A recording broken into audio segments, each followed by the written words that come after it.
게 기후변화로부터 나도 지키고 가족도 지키는 부자 아빠 살아남는 아빠.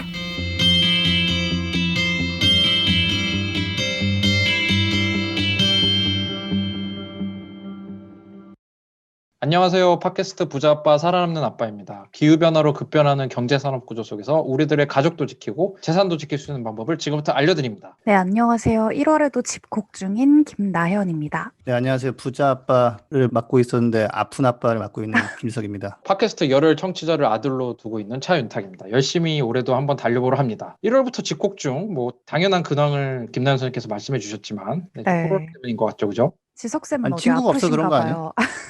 친구 진짜 많아요. 지석쌤. 친구라고 생각하는 거겠지. 어려움이 찾아오면 다들 떠나요. 사무실 나가면 복수한다. 부자아빠에서 아픈 아빠라고 하셨는데 뭐 어떻게 좀 금전적인 아픔을 보신 겁니까? 제가 요새 염증이 자꾸 나는 거예요, 몸에서. 네. 저 염증. 근데 이게 또 잘 안 났어요, 생각보다. 그래가지고 약으로 시작했다가 항생제 주사 맞고 한 대 맞고 앉아서 또 맞고 뭐 3방 연속 또 맞아봤어. 그래서 가라앉았다고 이랬더니 또 딴 데 또 나가가지고 한 3연속 나가지고 이제 어제 한의원 가보니까 너무 무리했다. 연약한 몸으로 너무 무리했다. 그래서 좀 쉬엄쉬엄 하라고 해가지고 또 지덕쌤의 이런 미국 유학 배경과는 또 다르게 또 양의학보다 한의학을 또 약간 좀 선호하시는 그런 경향이 있으신가 봐요. 동서양의 조화를 이제 이뤄보려는 거죠. 그래서 네. 또 지덕쌤 몸에서 이제 동서양 의학이 화합을 있는데 사실은 저도 그 염증 관련해서 물어보니까 의사분께서 아직 원인이 밝혀지지 않았다고 하더라고요. 네? 네. 염증 나는 거 당연히 이런 정도는 치료할 수 있는 거라 생각할 줄 알았는데 그게 아니라고요. 지석쌤은 또 허준 선생님의 이제 후배분들한테 이제 잘 받으시길 바라고 빨리 나으시길 바라겠고요. 댓글 소개 한번 보고 넘어가도록 하겠습니다. 김준 선생님께서 한번 읽어주세요. 네, 블루베리 민도사. 이분도 동서양이 이렇게 공존하네, 이렇게. 그렇네, 민도사와 느낌이. 블루베리. 네. 그러니까 이게 요즘 힙해요, 이게. 산딸기 자, 민도사 이게 아니라 블루베리 민도사네. 그렇죠. 내연기관 생태계가 무너져야 한다는 말씀 마음에 새깁니다. 모두가 전기차 구매하는 그날까지 열심으로 후원하겠습니다. 댓글 감사하고요. 전기차 시장도 기본적으로 가격하고 매력으로 승부가 나는데 이제 점점점 이제 많이 나오고 있죠. 그리고 뭐 테슬라 같은 데도 한 25,000달러짜리 차를 만든다고 하고 언젠가 그날은 올 건데 빨리 먼저 하나 사시고 주변에도 많이 알려주세요. 댓글 감사합니다. 또 허준님이 1000캐시 후원해 주셨는데 감사합니다.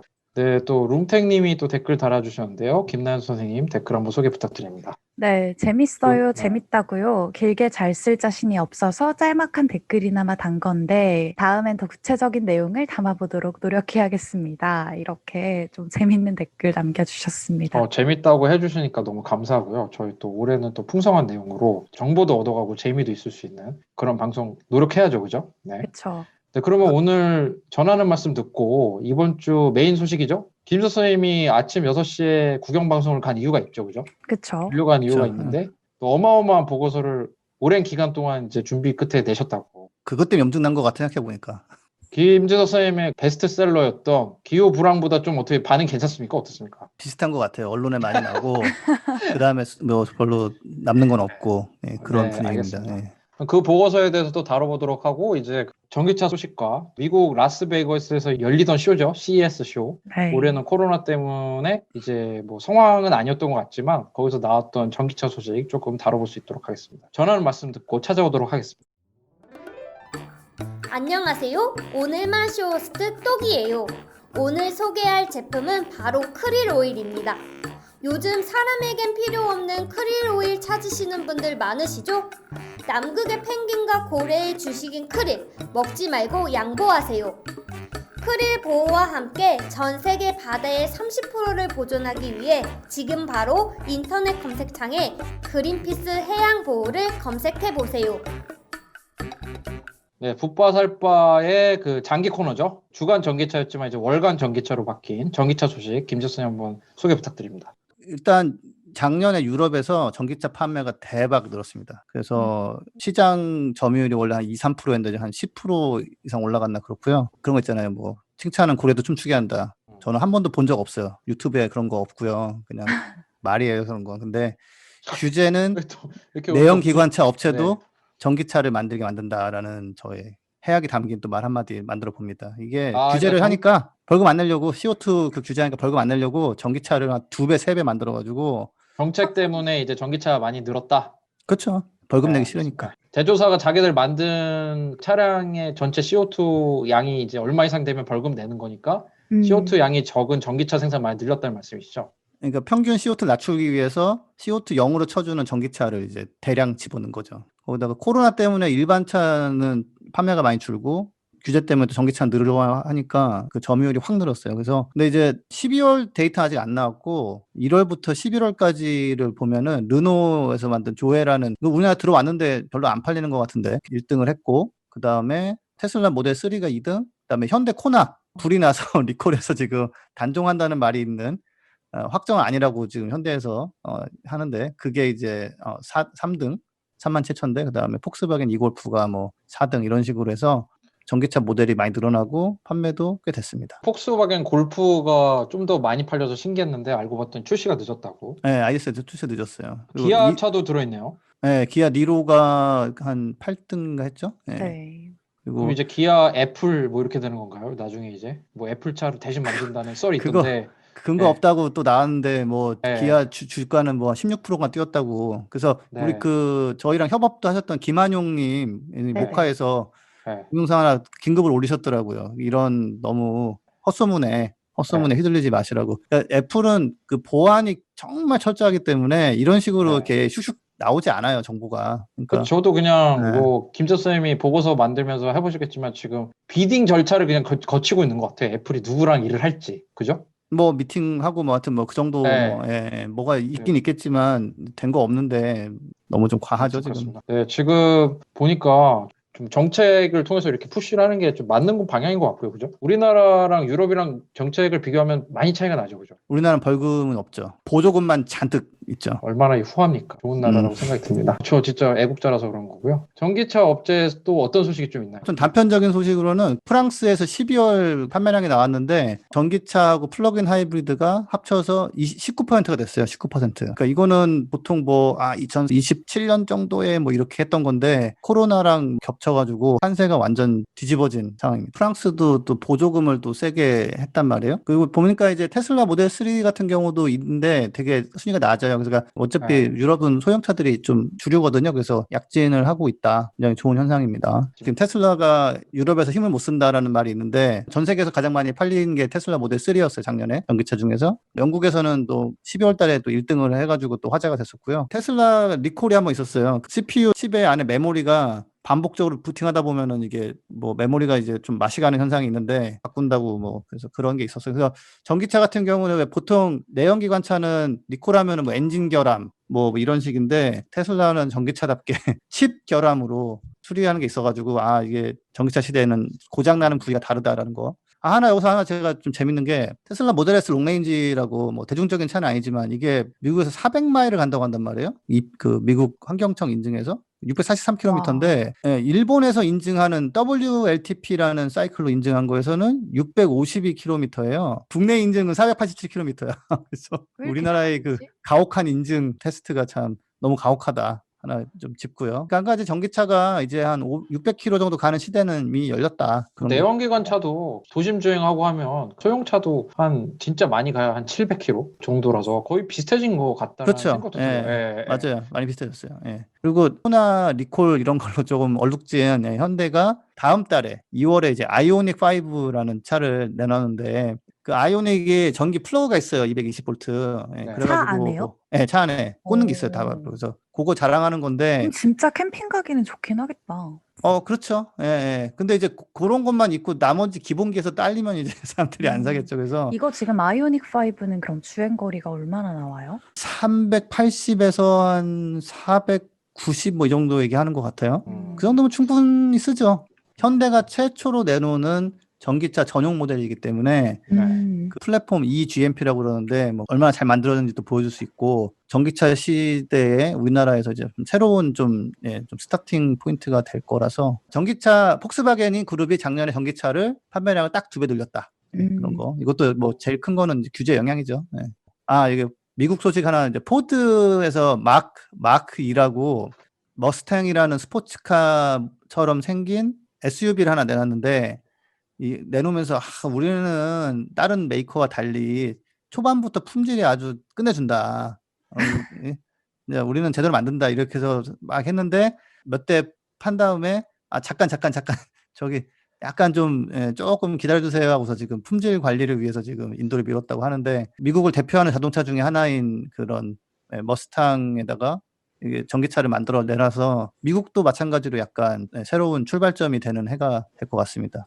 미국을 상징하는 차잖아요. 그렇죠? 그렇죠. 예. 예. 마지막으로는 제가 수소 별로 안 좋아하잖아요. 안 좋아하는 이유는 효율이 너무 낮고 현대 넥소가 저는 조용히 이제 그만 만들었으면 했는데 한 3년 됐으니까 이것도 이제 약간 고쳐가지고 페이스리프트라고 그러죠. 그래서 그 모델 내놨는데 다른 특별한 기능은 없고 그 물 배출 기능이 추가됐어요.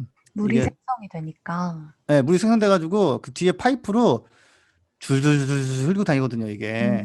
근데 그거 모양도 좀 안 좋고 겨울에는 또 이게 무책임한 거예요. 네, 얼어붙을 겨울에 수 있단 진짜 안 말이에요. 좋을 것 같아요. 이거를 이제 이렇게 안에서 모아뒀다가 여기서 빼고 싶다 그러면은 누르면 이제 쫙 빠지는 버튼을 달아가지고 내놨다고 이제 홍보를 하고 있습니다. 그래서 그 수소 전기차를 그린피스가 조금 그렇게 생각하는 거는 이제 수소 전기차를 충전하기 위한 수소를 어떻게 생산하느냐. 그쵸. 아직은 국내에도 그린 수소보다는 다 이제 그레이 수소가 주를 이루고 있기도 하고, 네. 사실 수소로 이제 자동차를 가게 하면 어차피 또 전기 분해를 해서 해야 되는 거잖아요. 그러면 애초에 전기로 돌렸을 때가 효율이 훨씬 좋으니까. 그래서 폭스바겐에서는 우리가 해보니 아니 네. 이거 전기가 2배가 든다 수소차로 가면. 그래서 우리는 그녀차도 지금 재생에너지 전기 만들어야 되는데 우리가 부담을 2배로 키우는 것은 말이 안 된다 그러면서 안 하겠다고 했거든요. 저는 현대가 슬그머니 접었으면 좋겠어요. 친환경적이지 않은 수소로 지금 하고 있고. 근데 대통령께서 수소 경제라고 얘기를 하셔버려가지고 그 수소의 역할은 따로 있어요. 근데 차는 좀 아닌데, 이게 자꾸 이제 하고 있어가지고 저는 뭐 지속적으로 이거는 좀 재고해 보시라고 말씀을 드립니다. 근데 친환경성으로 보나 뭐 가격은 이제 보조금이 왕창 맞아서 그런 거지만 너무 과도한 보조라고 저는 생각하고요. 그래서 아이오닉 5부터 해가지고 그런 다양한 전기차 모델을 더 제가 추천드립니다. 그게 더 후회가 적으실 거예요. 천연가스 통해서 또 수소 만든다는 얘기도 많은 것 같고 네. 뭐 그게 그거잖아요. 그 탄소 줄이자고 하는데 탄소 안 주거든요. 그렇게 하면은. 그러니까 알겠습니다. 그럼 또 이제 CES라고 전 세계적으로 유명한 전자 쇼가 있는데 거기서 또 전기차 소식이 많이 접해서 좀 몇 개 가져왔거든요. 이게 원래 CES 쇼가 언론에 되게 많이 다뤄졌었거든요. 근데 요번에 코로나도 그렇고 이제 잠잠했었는데 저는 이제 CES 관련 소식을 받아봤는데 무슨 전기차 관련 소식을 받아본 줄 알았어요. 전기차 얘기 많아가지고. 근데 이제 아까 말씀하셨던 그 3대 미국 자동차 회사죠. GM이 LG화학과 배터리를 또 개발하기로 했다고. 그래서 배터리 공장 이름도 팩토리 제로라고 약간 테슬라에서 들어본 이름 같기도 하고. 어디 이름 테슬라는 많네. 이제 기가로 가죠, 기가. 그 기가 팩토리였구나. 그래서 팩토리 제로. 그래서 1회 충전에 400마일 달릴 수 있고, 이제 킬로와트당 배터리 가격을 $70로 낮춘다고 그랬는데, 물론 테슬라는 $60로 낮춘다고 발표했는데, 60이라고 딱 말하지는 않은 것 같고 아무튼 한 30% 정도 낮추는 기술이 다 돼서 셀 생산한다고 했었죠. 그래서 GM을 전기차 회사로 바꾼다 이렇게 CEO가 기조연설을 했대요. 세상을 전율하게 하겠다. GM차가 좀 전율하게 했던 차가 좀 사실 기억은 좀 안 나긴 하는데 있어요. 저는 GM 트럭 이런 거 보면은 저런 걸 만들어서 저 많은 CO2 어떻게 할 거냐 뭐 분노했었죠. 분노. 그래서 GM이 여러 자동차 브랜드를 갖고 있는데 캐딜락은 전기 뭐 만든다고 했었던 것 같고, 그죠? 비싸게. 전기만 하기로 했어요. 캐딜락. 캐딜락은 전용 브랜드로. 그렇게 하기로 했던 것 같고. 그 다음에 또 GM이 전기차를 이용해서 배송 사업을 한다고. 전기차로만 먹고 살기가 힘들어서 그런지 뭐 전기 500대 정도 전기 밴을 만들어가지고 페덱스랑 이런 데서 500대가 그렇게 많지는 않은데 어쨌든 그런 사업을 한번 해본다고. 제휴를 해가지고 페덱스에서 그걸로 물류 운송을 하는 거죠. 그렇죠. 그래서 자율주행 회사에도 투자를 하고 확실히 전기차로 안 가면 망한다라는 생각 확실한 것 같아요. GM은 또 망하기 일보 직전이었던 경험이 많이 있었죠, 그죠? 망한 다음에 정부에서 돈 받고 이제 한동안 그 미국 정부 소유가 됐었죠. 2009년도였나? 네, 그래가지고 기억나는 게 그 포드, GM, 미국 자동차 회사 크라이슬러? 네, 맞아요. 가가지고 엄청 돈 타먹는 거 사람들이 욕하고. 그렇죠. 전용기 타고 와가지고 돈 좀 주세요. 네, 그래가지고 욕 엄청 먹었죠. 아까 얘기하셨지만 아까 포드 이 일본 차한테 많이 주도권이 많이 뺏겼잖아요. 중소형 차는 아예 포기를 했죠. 미국 메이커들 거의. 그러니까 어차피 돈도 안 되고 네. 일본이나 한국 메이커가 훨씬 더 잘 만들어서 파니까 점점점 이제 자기들 영역을 줄여가지고 이제 지금 픽업 트럭이랑 그다음에 뭐 그 대형 SUV로 먹고 살고 있는데 그 썩 좋은 전략은 아닌 게 이제 CO2는 와방 나오고 근데 그나마 GM은 이제 전기로 가가지고 이게 또 바이든 그 정부가 들어오니까 그 트럼프 붙어가지고 이제 뭐 연비 관련 소송하던 것도 싹 빠져나오고 그러니까 처세에 그러니까 132년 됐더라고 이 회사가. 그러니까 이 처세에 능한 거죠 어떻게 보면은. 얘기하는 대로 올 일렉트릭 퓨처 뭐 이렇게 얘기하는데 완전 전기차로 잘 가면 다시 또 133년, 134년 이렇게 연명할 수 있을 것 같고. 근데 이제 얼마나 잘하냐가 문제고. 되게 여기서 중요한 게 LG랑 굉장히 가까이 붙었거든요. 공장도 같이 만들고. LG화학이랑 친하게 지내려고 하는 데가 많은 것 같아요, 그죠? 그런데 이제 합작해서 공장까지 배터리 공장까지 지은 데는 제가 알기로는 GM이거든요. 네. 그래서 GM이 전기차를 잘 해야 사실은 이제 LG가 힘을 받는 그렇게 돼버렸어요. 그 파나소닉이 테슬라랑 처음에 협업해가지고 1등을 이제 갔었단 말이에요. 지금은 한 2등, 3등 하나? 그런데 그러니까 GM을 보면서 쟤들 뭐 이런 생각이 약간 들다가도 LG화학이 파트너인데 잘 되는 게 좋겠다. 근데 진짜 네. GM이 그때 그 캘리포니아주 상대로 소송한 거잖아요. 그렇죠. 네. 무슨 소송을 했어요? 트럼프가 이제 오바마 때 만들었던 연비 규제를 연비 규제. 굉장히 약하게 만들어 버렸어요. 뭐 이렇게 저거 하려면 이것도 해야 돼, 저것도 해야 되고 이런 기준이었는데 그거를 저거 뭐 이렇게 만들어 버렸는데. 연비 나빠도 굴러갈 수 있게끔 규제를. 그러니까 벌금 안 내고 규제치도 뭐 만족할 수 있게. 이제 캘리포니아는 됐고 우리는 오바마 때 하던 정도로 계속 간다. 그래서 이제 그때 폭스바겐하고 두세 군데 메이커는 우리는 지키겠습니다. 그리고 도요타랑 GM이 트럼프 쪽에 편을 붙어가지고 도요타도 캘리포니아만 저러면 곤란하지. 뭐 빨리 너희들도 좀 맞춰 다시 밑으로 내려 막 이런 식으로 근데 해가지고. 도요타가 또 전통적으로 좀 캘리포니아에서 많이 좀 판매량을 가지고 갔었다고 들었어. 그래서 사람들이 네. 이 도요타가 정신 나간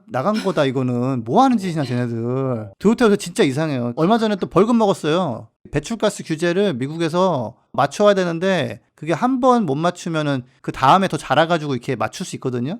그런 식으로 계속 미루다가 결국에는 못해요 미안다 그래가지고 1억 8천만 달러를 벌금을 먹었어요. 도요타도 약간 좀 이상해지는 것 같아. 옛날에는 이상해져요. 네, 좀 분위기가 좀 싸한 것 같고. 또 GM이랑 LG화학이랑 그 옛날 김재수 선생님이 말씀해주지 않았나요? GM 볼트는 LG화학이 뭐 거의 만들어줬다. 그렇죠. 뭐 그런 협업을 잘 이어가지고 좋은 소식 있으면 좋을 것 같고. 또 GM이 그래도 미국 자동차 회사 중에는 제일 쳐주는 회사인 거 맞죠, 그죠? 그럼요. 예. 네, 그리고 아무튼. 132년을 살아남았기 때문에 네. 예, 태세 전환을 보고서 제가 딱 바이든이 되니까 NGO한테 편지를 보낸 거예요. 우리 그 소송 그만할 거라고. 네, 역시 100년 기업의 비밀. 100년 기업의 처세술이었던 비밀. 거. 예. 네.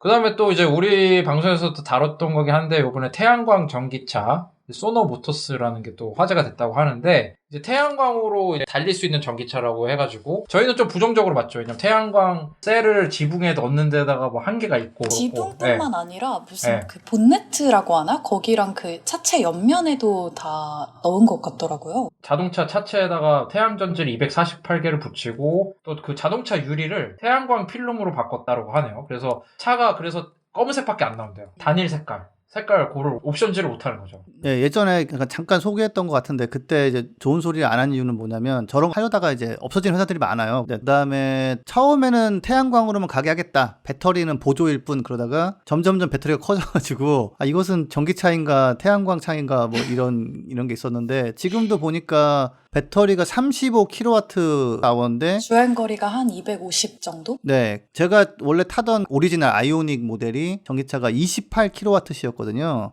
주행거리 한 200km였고 저는 이제 하나 말씀드리고 싶은 게 태양광으로만 가는 차가 언제쯤 나올까 뭐 이런 생각하는 분들이 있는데 절대 안 나온다 그거는.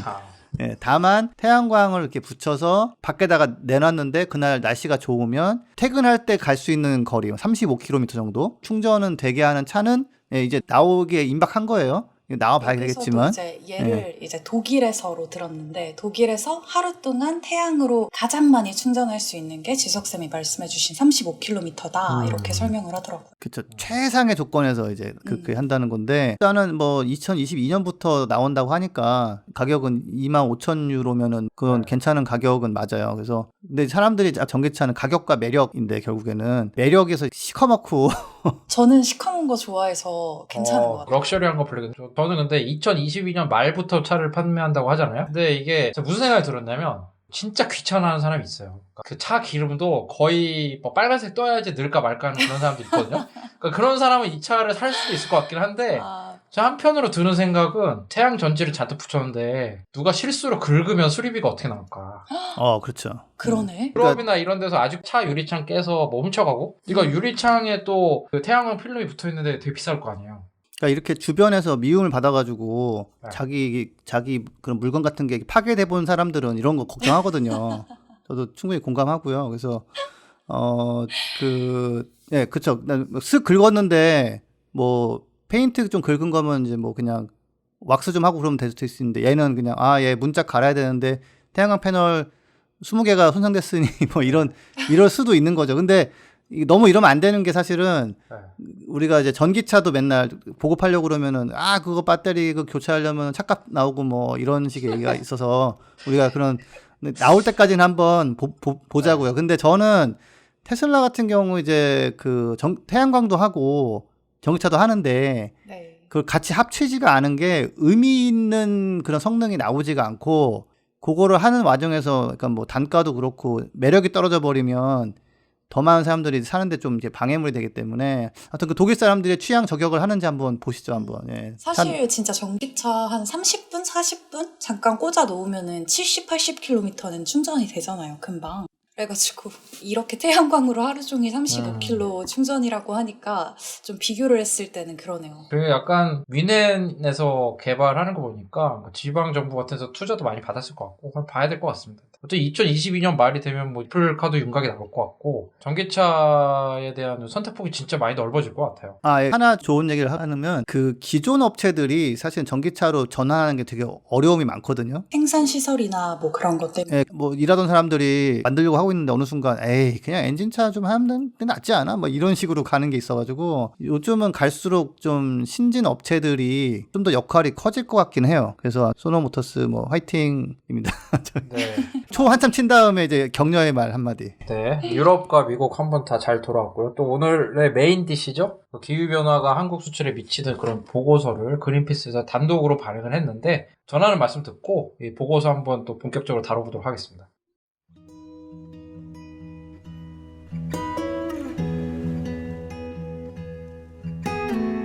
이 방송은 여러분의 소중한 후원으로 만들어집니다. 국제환경단체 그린피스 서울사무소에 후원해주실 분들은 네이버에서 그린피스 팟캐를 검색하시면 쉽게 후원에 참여해주실 수 있습니다.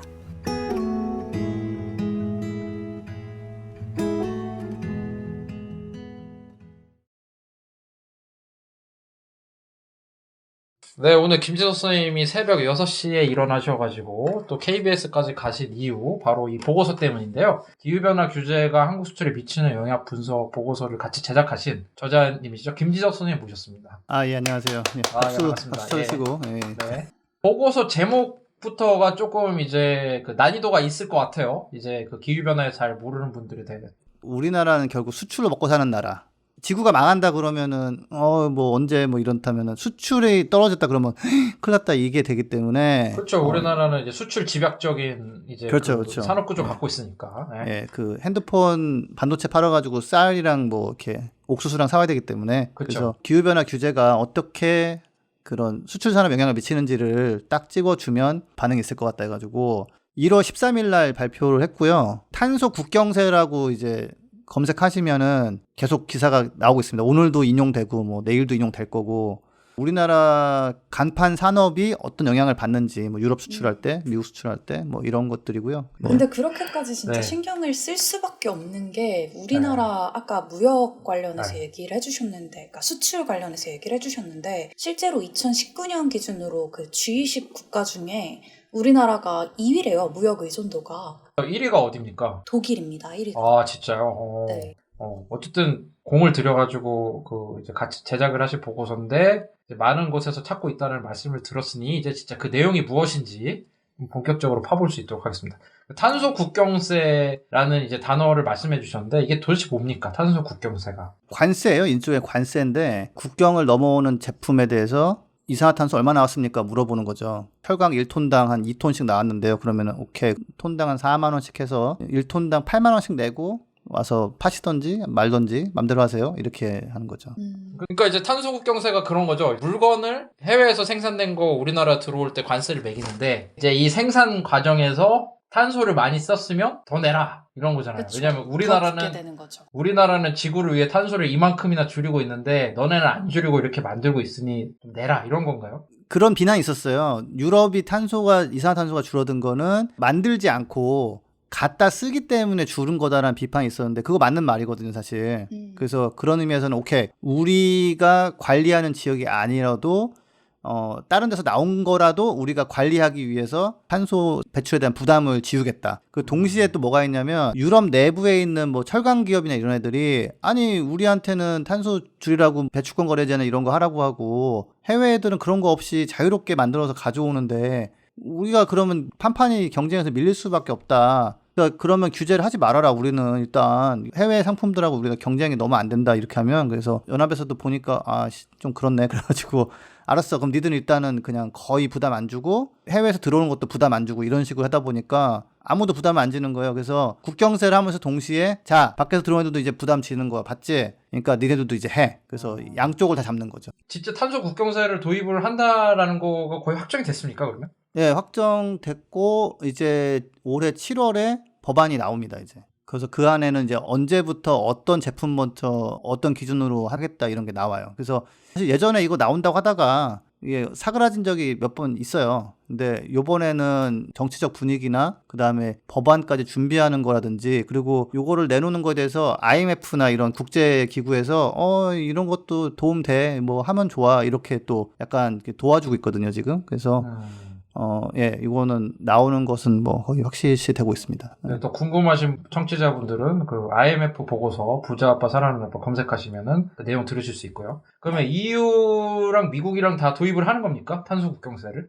일단 EU는 이제 법안까지 가는 네. 가게 돼 있고 그다음에 미국 같은 경우는 바이든 후보의 공약에 좀 들어가 있긴 한데 유럽만큼의 준비는 안 돼 있다고 분석되는데 그러면은 유럽이랑 미국 시장이 한국 기업한테 매우 중요하지 않습니까? 아까도 말씀하셨지만 뭐 코나가 뭐 전기차 중에 뭐 탑 5위 안에 들어가고 그러면은 여기 뭐 어떻게 됩니까? 그 탄소 국경세를 우리가 내야 되는 건가요? 내야죠. 내는데 초반에는 이제 다들 이제 비슷한 공정을 쓴다 그러면은 다들 비슷비슷하게 부과를 받을 거예요. 가격을 그러니까 탄소 국경세 부과해서 이 정도 비싸게 팝니다. 10% 올랐어요. 이러면 별로 안 좋아하니까 이윤이 줄어든다라고 보고 있고 철강 그러니까, 같은 경우는 네. 한 40% 50% 이상 내려갈 수 있다라는 거죠. 남는 게 없는 장사가 되는. 제가 이해를 제대로 했는지 모르겠는데 네. 예를 들어서 한국은 탄소를 많이 배출해서 10,000원짜리 차를 만들었고 다른 나라에서 자동차를 똑같이 10,000원을 주고 만들었는데 그럼 우리 쪽은 세금이 붙어서 12,000원이고 그 다른 그쵸. 나라 거는 11,000원이면 우리께 가격 경쟁력이 없어지니까 우리가 자체적으로 마진을 깎는 그런 아픔이 있어야 된다. 그렇죠. 네. 그런 그리고 상황이구나. 이제 더 나가서는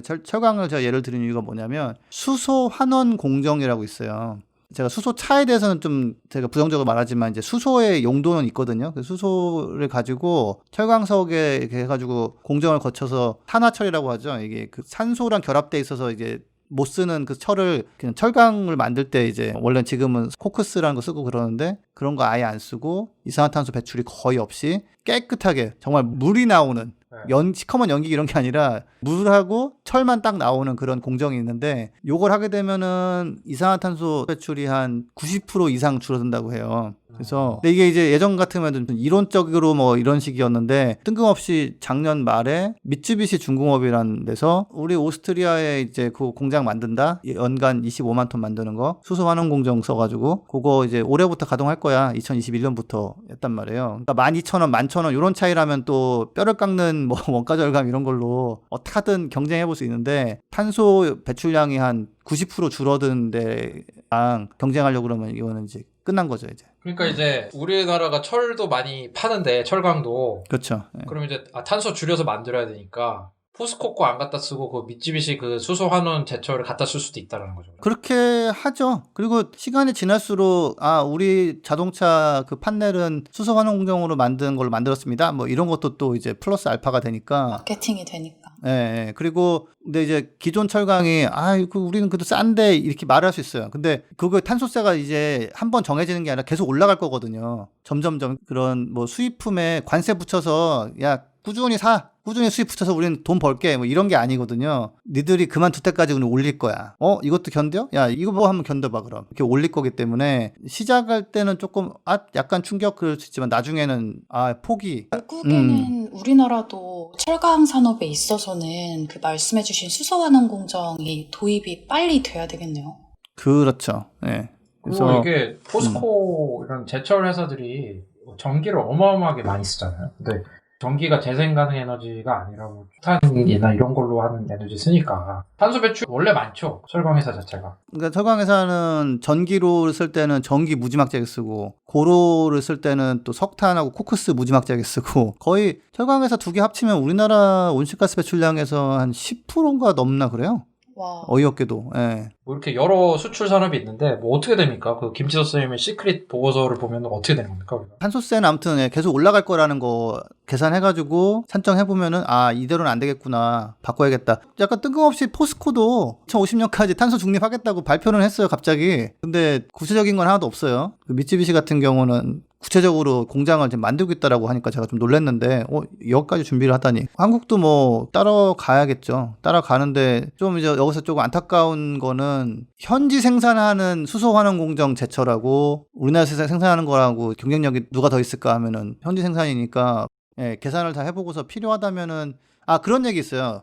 철광석이 많이 나는 호주에 거기 또 햇빛도 좋고 해가지고 저기 태양광 풍력도 잘 되고 그래서 호주에다가 차라리 제철소를 지어가지고 거기서 깨끗한 철을 만들어서 수출하는 식으로 바꿔야 되지 않겠느냐. 예전처럼 코크스는 코크스대로 배로 싣고 오고 철광석은 철광석대로 또 싣고 오고 그걸 가지고 온실가스 빵빵 뿜으면서 만들어서 또 지역 주민들은 지역 주민대로 고통스럽고 그런 식으로 하는 거는 이제 한번 재고를 해야 되지 않느냐. 그전에는 탄소세, 그러니까 국경세를 생각 안 하고 계산해서 오케이 여기다 지어가지고 여기로 보내면 되겠네. 팔아서 얼마씩 벌어야지. 이렇게 하는 거는 이제는 유효하지 않다. 그래서 다시 한번 봐야 되고 보고서가 탄소 국경세 얘기만으로도 굉장히 풍성하고 정말 탑 퀄리티지만 약간 제가 이제 그 추가적인 동향을 넣은 게 뭐가 있냐면 아리백이라고 재생에너지를 써서 물건을 만드는 기업들이 늘어나고 있는데 100%로 이제 재생 가능 에너지를 그렇죠. 자꾸 이제 일본 사례를 대게 되는데 일본 소니가 나와가지고 빨리 해달라 태양광 풍력 더 늘려달라 납품을 못한다.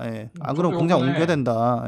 이번에 너무 궁금한 게 애플에서는 납품을 100% 재생 가능 에너지 사용하는데 납품을 받기 요구를 하는데 네. 근데 왜 현대기아차한테 만들자고 했을까? 그런 생각도 들더라고요. 현대기아차는 아리백이 아닌데. 근데 이제 생산이 2028년 7년 어쩌고 말이 있었잖아요. 그러면 7년이라는 시간이 있으니까 그때까지 아리백으로 아리백 만들면 되죠.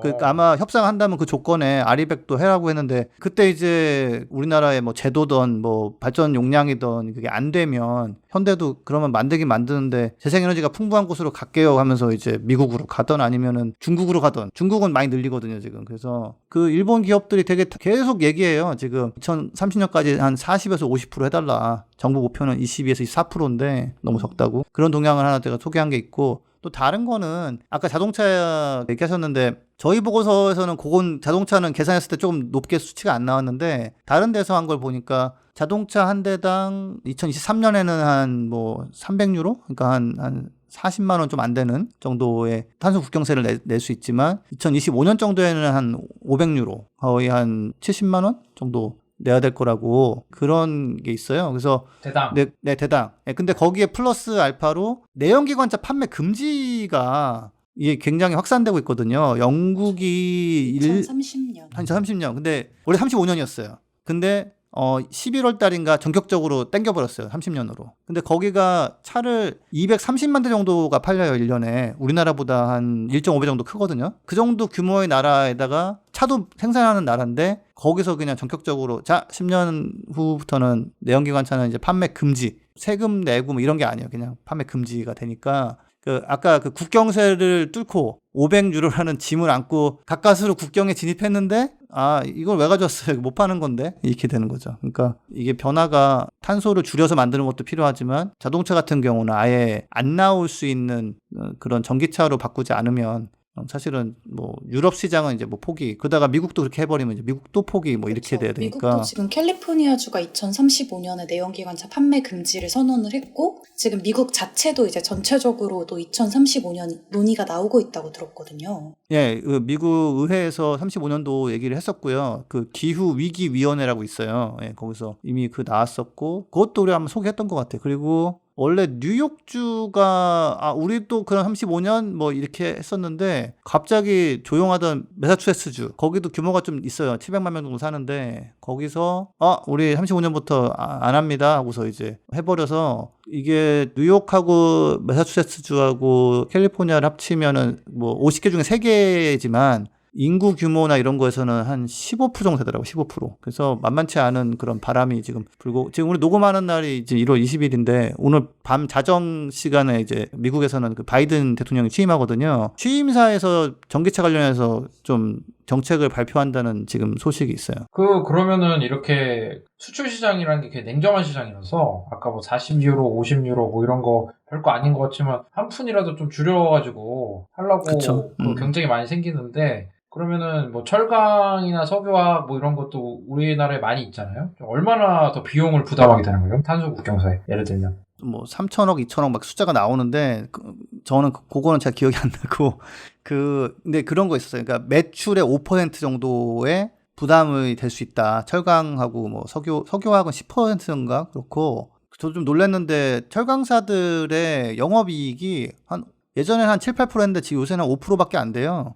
근데 그러니까 만약 가격을 못 올리면은 사실은 이제 영업이익 다 날리는 거고 정유나 그러니까 석유, 정유 이쪽은 한 10% 정도인데 정유사 마진이 뭐 코로나 영향 등등 해가지고 물론 그 전에도 한 2.5% 정도로 떨어졌더라고요. 그러니까 가격을 좀 올려가지고 약간의 충격을 흡수하는 방법은 있겠지만 이윤 면에서는 굉장히 불리해질 수 있는, 지금도 사실 별로 안 좋은데, 근데 더 나가면 전기차가 많이 팔리는 시장에 가버리면 사실은 정유, 뭐 석유 고급 휘발유 만들었습니다. 그러면은 필요 없어요. 이렇게 되는 거니까 탄소 국경세 플러스 그다음에 이제 판매 금지, 수요 급감으로 가는 거죠. 사실 저는 이 내용을 볼 때 좀 많이 와닿았는데 2030년까지 갈 것도 없을 것 같아요. 2년 뒤인 그 2023년을 예측한 게 있었잖아요. 그래서 유럽연합 같은 경우에는 이제 탄소국경세가 한화로 약 2,900억 원 정도 부과가 될 거고, 미국 같은 경우에는 1,100억 원, 그리고 중국 같은 경우에는 2,100억 원 정도가 부과가 될 거다, 이런 내용이 있었는데 이게 진짜 이렇게 액수로 들으니까 너무 어마어마한 거예요.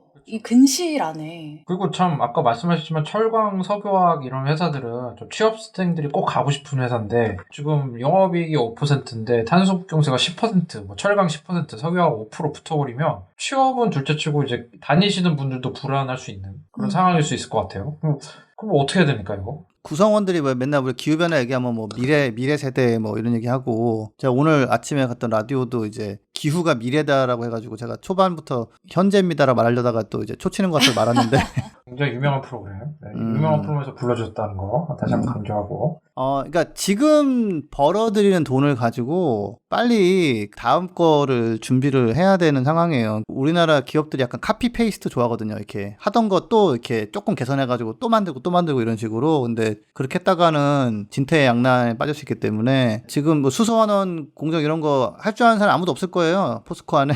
근데 어떻게 해요? 뭐 하려고 노력을 해봐야죠. 지금 아셀로미탈이라고 유럽 업체도 지금 한다고 얘기하거든요. 그러니까 빨리 그런 거 말만 하지 말고, 갑자기 그 포스코 회장님이 우리도 탄소 중립 이러는데 그 전에 한 건 내가 알기로는 아무것도 없는데 실질적으로 한번 빨리 해보시고, 정유사 같은 경우도 SK가 사실은 잘 할 수 있을 듯 하면서 얼마나 잘하는지 제가 자세히 검증을 못 해봤는데 석유로 돈을 번 걸 가지고 배터리 공장 지금 하는데 그걸 빨리 더 키워야죠. 빨리빨리 키우고, 그러면서 이제 석유 정유는 이제 역사의 뒤안길로 빠이빠이 하면서 이제부터는 배터리 뭐 이렇게 잘 해야겠죠. 그리고 정부도 그런 거 있으면 지원을 좀 해야죠. 저 궁금한 부분이 관세나 이런 거는 사실 국가 갈등도 있고 약간 좀 그런 전쟁이라고 하잖아요. 관세. 그러면 이렇게 생각하는 사람들이 있을 것 같아요. 우리도 매겨버리지 뭐 이렇게 생각할 수도 있잖아요. 보복처럼 매기지. 그러고는 현실성이 없나요? 그거는 우리나라도 하긴 할 거예요. 그게 이제 결국에는 내 외부에 다 같이 이제 먹여서 모두가 먹는 세상으로 가는 건데, 우리도 먹인다 했는데 유럽산 철강이 우리나라에 그렇게 많이 오진 않는 걸로 알고 있어요. 그 덤핑 관세를 좀 알아봤거든요. 네. 알아보니까 우리나라 덤핑 관세 엄청 매기더만. 그 우리나라가 해외 철강에 대해. 관세로 경제학 교과서에서 많이 소개돼요. 관세로 자국 산업을 자국 보호하는 보호하는 거? 악명이 높은 관세라는 게 이제 우리나라 정부로서는 이제 자국 산업 보호 이런 측면에서 관세를 쓰는 건데, 어쨌든 우리나라는 수출이 수입보다 많은 나라인 거잖아요, 그죠? 그렇죠. 그러면은 네. 보복을 해봤자 또 우리한테 또 뭐 큰 이득이 안 올 것이고. 일단은 장사가 되는데 그 정부에서 이렇게 탄소 이런 거 이렇게 봐주지 않으면은 이윤이 안 나는 그런 거 붙잡고서 조금만 더 이러지 말고 이제는 가야 되니까 가겠습니다. 대신에 이거 너무 어려우니까 좀 이런 거 좀 지원 좀 해주시고 뭐 이렇게 해가지고 바꿔 나가야죠. 그러니까 GM의 태세 전환을 좀 배웠으면 좋겠어요. 이게 사실은 진짜 미래인 건데 진짜 기업도 전향적으로 나서야 되고 정부도 또 적극적으로 도움을 줘야 될 것 같네요. 그렇죠. 아까 김 선생님이 말씀하신 것처럼 약간 제 생각에는 좀 빨리 도입을 해야 우리가 경제가 사는데, 이런 탄원서를 좀 많이 내야 될 텐데, 그죠? 그런 그렇죠. 변화가. 네. 제가